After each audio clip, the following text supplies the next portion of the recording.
from mighty rivers flowing from our hearts, filling every part of our brain. 6, 7, 8. Good morning, Rooted Men. Wow, let me tell you, that was an exciting morning. I got everything up. I was up early this morning. I got everything ready to go. And at 7:55, it said, "You have no internet." And I'm like, "Oh, you gotta be kidding me!" So I'm rebooting everything, getting everything running. Still haven't got the internet back on the Verizon. So I put my hotspot on my phone to get us through this. Just testing me.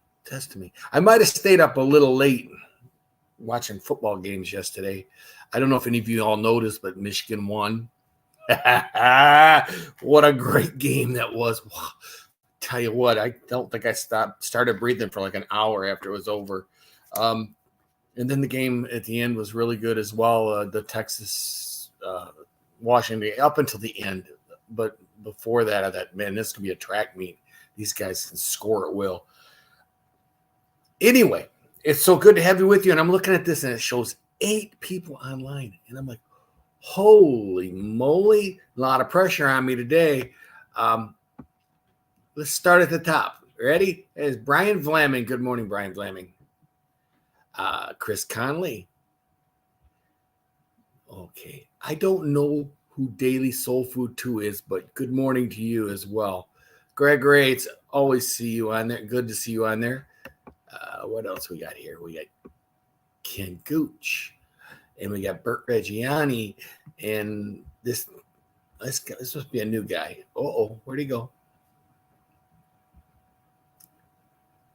Tom Donnelly and Bull. It's nice to see you, Bull. And Chucky B.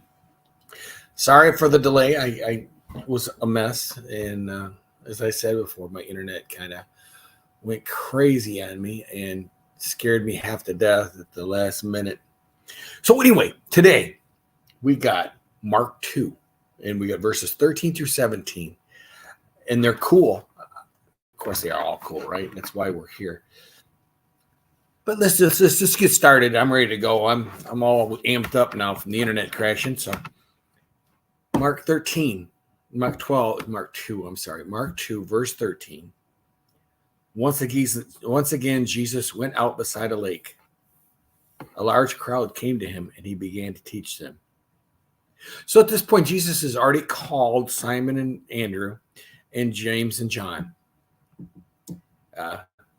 In Mark, it's the first instance where he starts to actually teach. He's already healed. He's spent some time healing and stuff. But what the healing did was draw people to him so they could hear his words, which is kind of cool.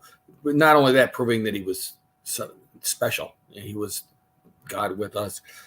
Matthew 9:9 and Luke 5:27 basically cover the exact same instance, and which is unique.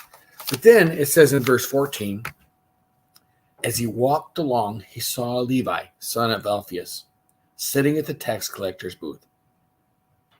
"Follow me," Jesus said. And Levi got up and followed him.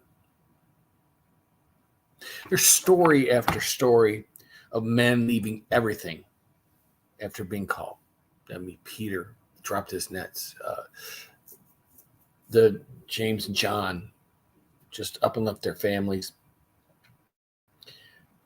It leads me to believe that Jesus had already got a reputation. People are they're following. He's going to towns, and the whole town's coming out to get healed. And I think these guys knew that he was different and he was special, which makes me think that it's hard to imagine that they would have been how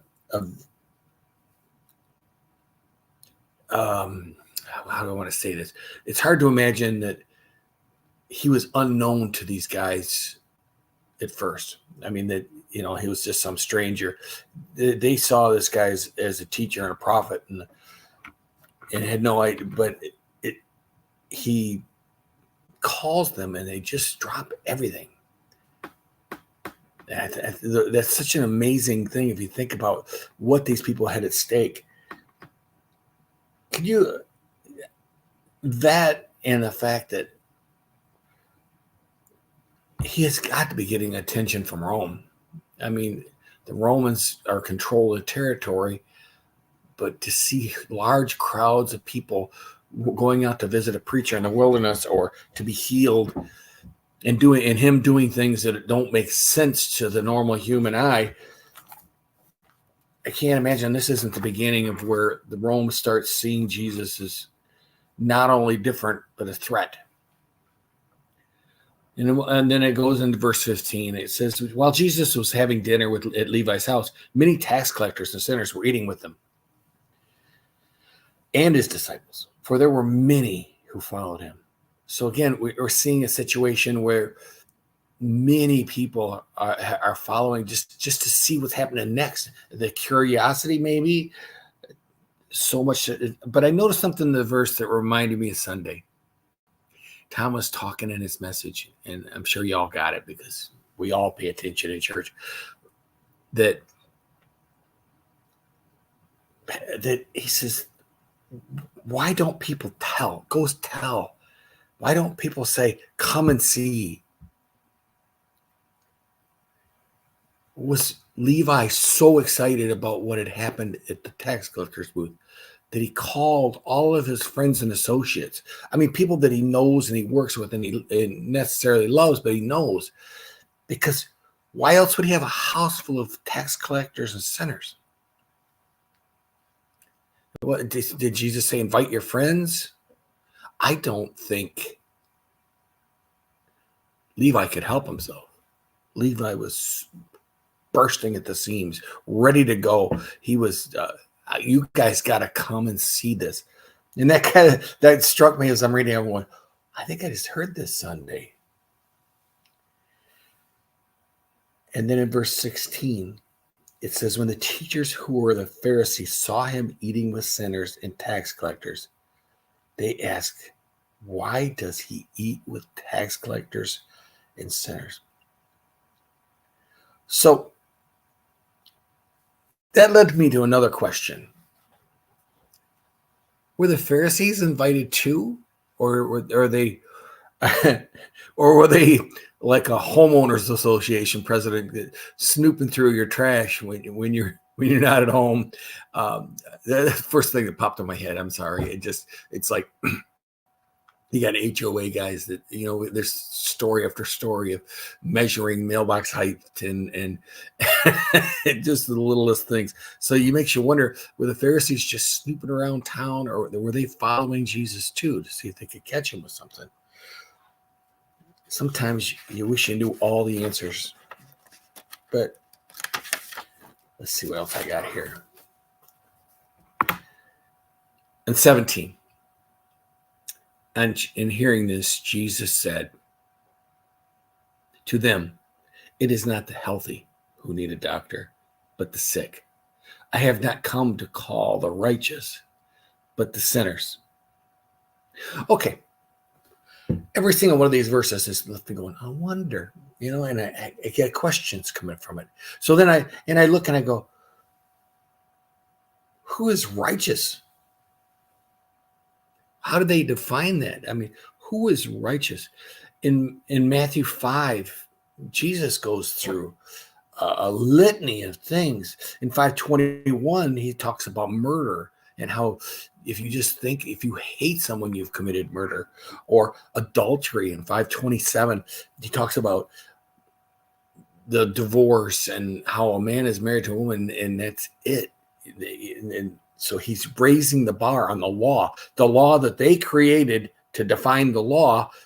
He's raised it. He's elevated the bar up so high that none of them can reach it. And then he's talked about taking oaths, and how your yes be yes and your no be no, but for a man to keep his oath.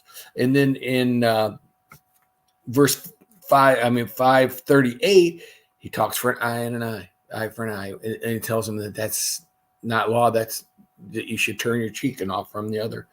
There's so much stuff here. Love your neighbors in 543. He tells them, your neighbors, oh boy, he says your neighbors are not necessarily your friends, which we all know that, we're called to love everybody. So it's always a challenge. All these verses take the law here and they move it up here.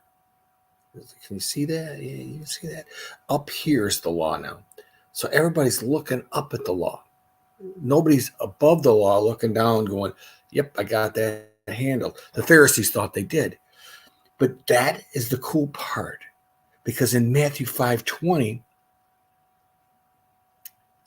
Jesus says, your righteousness would have to exceed the Pharisees. He didn't say be as good as the Pharisees, who thought they were perfect in God's eyes. It would have to exceed it. So again, I ask you, who is righteous? One way Jesus is telling them he's here for the sick. But in a backhanded sort of way, maybe so he didn't irritate the church, he's telling them that everyone is sick. Everyone is not worthy. That's what I got for you today. Fascinating verses. I loved them, and my heart was pumping good now from the internet crashing, so I'm good. Anybody else show up? Yes, we have Mr. Skopek. Hey, Steve. Nice to have you with us. All right, I'm done. I'm going to quit talking now. I look forward to tomorrow now to see where this takes us. Have a firmly rooted day, and may someone see Jesus in you, and you'd think I'd be ready, wouldn't you? Wait. Not me. No way. Okay, my friends. Have a nice day. Go Boo!